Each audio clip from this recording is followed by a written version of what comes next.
Evelyn to Philip, January 19th, 1945.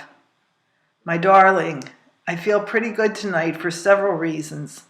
I finally got a good night's rest and a nice letter from you, sweet, dated January 6th. You had received 4 of my letters and was in quite a mellow mood, so we're even. So you think I sent you the pin-up girl to get a compliment? Well, I didn't. I just thought she was attractive, and since I enjoyed looking at her, I felt you would too. I'm really happy that my letters give you such enjoyment and that you remember each little thing about me so well. I think the reason I don't remember your face as well as I would like to is mainly due to Adele. Don't feel slighted, honey, for I remember you as well as I'll ever remember anything. But I see you in a different version, your daughter. You certainly can be a cutie when you want to. When I got into work, Anne told me that everyone but me was going to get a raise. She felt terrible because she had built me up and said she had been in a terrible mood all morning. During the afternoon, and I couldn't get mad somehow, we got to talking about our past lives and she asked me if I ever worked. I told her I had for a short time, but I had to quit my job when I became ill. Mr. B was entering the office as I spoke the last line and must have thought I had something about quitting or something very similar. At any rate, Anne told me just before we went home and on the sly that I had received a raise of 5 cents an hour and that I was to act very surprised when he informed me of it, which will be tomorrow. That means I'll now be making 75 cents an hour. I can remember you're making that rate when you were home. How times have changed. And I don't intend to stay at that rate too long either.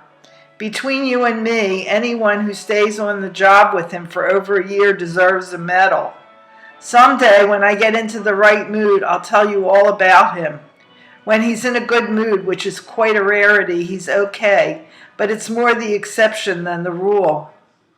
We received a card from Rose Drucker, Genshaft to you, and she had a little girl on January 15th, Marilyn Carroll, that weighed 5 pounds 1 ounce. She was dying to have a girl and got her wish. By the way, when I was in New York, Glow and I looked through the telephone directory and found many, many listings under the name, common though we think it is, of Strongen, so I gave it up as a bad job. Dot just this instant called me to inform me that Faye, through Ellie, who has been with her daily, wants to see me, so I'm going right over. Today is Harold's birthday, and I am going to give Dot the $5 instead of buying him a gift. Dot has almost everything she needs for him and would prefer the cash. I sent him a card last night. I also sent a card to Faye.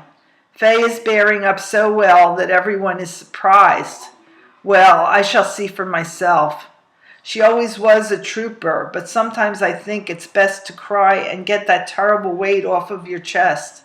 She talks and talks and talks about Morris, which is only natural. Well, dearly beloved, I shall take my leave, for it is past 9 now, and I don't want to walk into her place at too late an hour. I adore you, my sweetheart, and can't tell you how your letter lifted the spirits of your ever-loving Ev. Philip to Evelyn, January 1945. My dearest, just received your email of 8 January together with a letter from Mike dated 8 December. Mike's letter was very nice, and he talks like he'll be coming overseas shortly. Did you know that Francis is expecting and that his second child is due to make its appearance in May? As nice as his letter was, though, yours was infinitely more welcome, darling. Nothing much happened to yours most lovingly today, except that I went to see Greenwich Village again this evening, mainly to watch Sally DeMarco dance. Very few things I have ever seen in the movies ever gave me more enjoyment than seeing her perform. She is, to my way of thinking, just about the most graceful female I ever watched dance. If I sound overly enthusiastic, honey, at something that hardly anyone else noticed. Just put it down to my unaccountable flair for liking the things that no one else even cares about. I thought I made it plain that I didn't have to do KP on Christmas Day, and that the only detail I pull is CQ, but you insist on harping about that sergeant stripe, little knowing that many sergeants on the space also pull KP, guard, and whatnot. Please, Chippy, no more needling about it. There isn't a thing I can do about it, in spite of your rather hazy notions about the way promotions are made in the Army.